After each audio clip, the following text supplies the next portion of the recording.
Aloha, this is Dr. George Cromack at RenewYourself.net, and we're going to talk today about some of the challenges for some of you that are trying to incorporate yoga and stretching into your routines, as well as detoxify and try to rejuvenate and regenerate.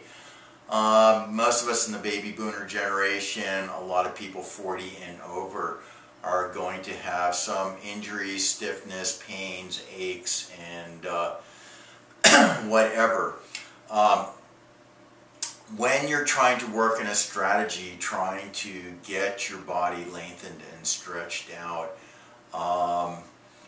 you're going to find for many of you that as far as yoga type stuff, if you're really stiff, starting with restorative yoga for a couple of months is going to open you up and loosen you up. When you start moving towards trying to incorporate some of the regular yoga type stretches, you'll find initially, you'll find initially that later in the day you're going to be a lot looser than you are first thing in the morning.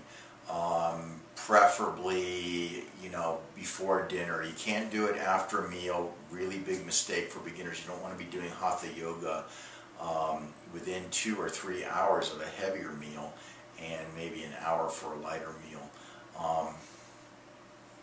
Soaking in a hot Epsom salts bath will really loosen you up. It's kind of like steel. It's really stiff and hard. When it's cold, you get it hot, you can actually bend it. Same thing when you're starting. The Epsom salts in there are going to relax the muscles. Soaking there is going to get everything heated up and hot. And later in the afternoon, before dinner, you're going to be a lot looser working into those asanas. The other thing is basically, in the beginning, you're going to be holding those poses for a shorter period of time, maybe 20 seconds to possibly 30 seconds. 20 seconds, you're going to do it 2 to 3 times and lay down in corpse pose and rest in between those poses. It's really when you work up to about 30 seconds doing each of those poses twice. Even if you're still stiff, once you get up to a minute, doing the pose, stretching, and then laying down in corpse pose, either on your stomach, on your back, depending what the pose is, and resting for 20 or 30 seconds before you do the second repetition of the pose. You'll find on the second repetition of the pose that you're going to be usually a little bit looser, and you can go deeper into the pose. Other things that you want to consider. The reason it's also important to do the corpse pose in between each pose and rest is that you're releasing a lot of toxins by squeezing the internal organs with that different types of twisting and bending with the yoga. A lot of those toxins get pulled out in the bloodstream, and you need to relax and rest and let your body kind of equalize. Otherwise, you're going to get maybe feeling kind of sick or a headache, especially in the beginning when you're moving through a lot of toxins. Not as big a deal once you get deeper into the practice and you're a little bit more detoxified. You can flow from pose to pose. Excuse me. Another thing to possibly incorporate as you get more into the practice, starting to learn how to incorporate some vinyasa, if you're a little bit younger maybe, or getting deeper into the practice, also helps to develop heat. Doing something that they call Ujjayi breathing also helps to heat your body up from the inside out, burn toxins, and to help your muscles get hotter and warmer so that you're looser and more easily able to go into the poses. You don't never want to force anything too hard. You don't want to injure certain areas. People, as they're getting a little bit older, stiffness in the hip joints and other areas, and then they try to force certain poses, and you can put a lot of stress on the knees and ankles and other areas because it's just not giving in the kinetic link. Other things to consider, basically if you're overweight, losing weight is going to help you get more limber. During fasting, juice fasting, you'll find when you're ready for that, and you listen to some of the other tapes, we'll be talking more and more about fasting or juice feasting with E3Live, but working up and doing, you know, repeated short to moderate length juice fast, juice feast, you'll find doing the hot pass during those times, doing the pose a second time, you can just jump forward a lot in a week of doing something like that. I remember when I started doing yoga at 18, gosh, really painful and stiff in the yoga classes at the college. As I got deeper into my own practice, doing the hot baths, doing some fast, cleaning up the diet, doing the pose a second time, I was really able to move through all of that. And eventually,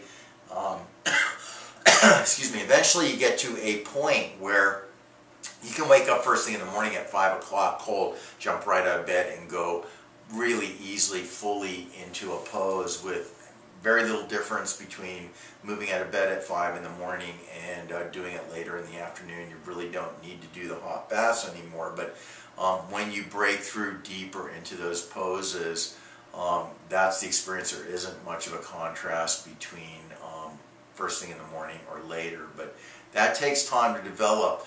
Now, a couple other things to look about that we'll be discussing further is if you are in your 50s or over and are stiff, there probably are some areas there of trauma, maybe a little bit of stress and degeneration in your spine. There is a formula, Ayurvedic medicine, that I sell on my website under the Ayurvedic tab called Flexcel.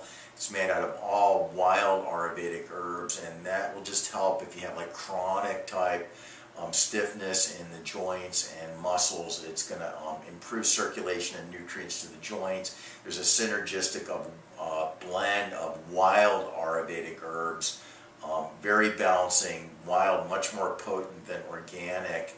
And these medicines have a intelligence in them that you can taste on your tongue as you're taking them. So working with the Flexcel, the other thing I would recommend those that are, you know, really a little bit more involved, really stiff, and really trying to work forward. The Flexcel, the Epsom salts baths, the restorative yoga. There is a formula under on my website under the Ayurvedic for bones and joints, and it's called Joint Soothe 2.